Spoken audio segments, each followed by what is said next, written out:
In today's video, I'm going to teach you how to manage your requests and approvals in Asana.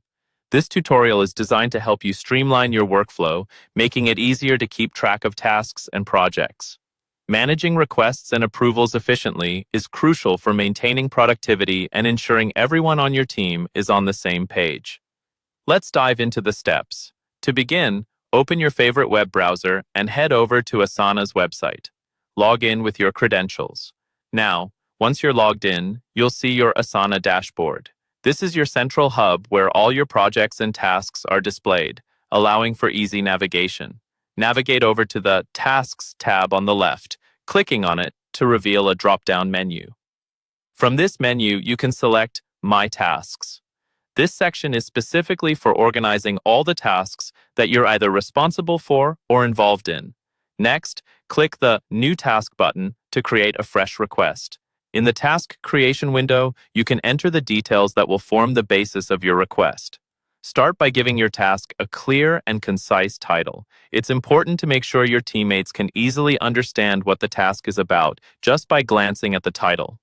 Under the title, you'll find a section where you can add a detailed description.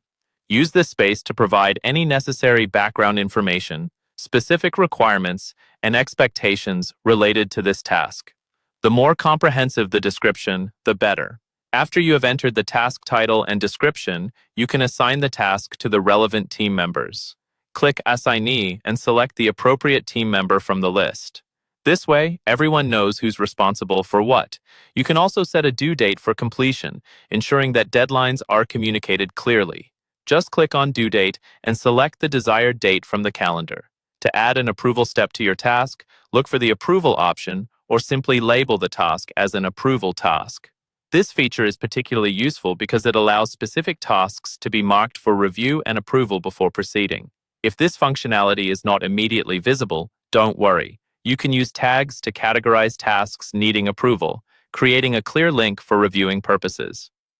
Communication is key, so feel free to add comments in the task to keep your team updated with progress or additional information. You can do this in the Comments section, found right below the task description. This serves as a communication log for team members involved in the task. Finally, once your tasks are all set and approvals are in place, make sure to regularly check for any updates. Use notifications to be alerted whenever there are changes or updates to tasks requiring your attention. Keeping a close eye on your tasks ensures a smooth flow from start to finish. And that wraps up our guide on managing requests and approvals in Asana. Thank you for watching, and I hope this video helps you stay productive and organized.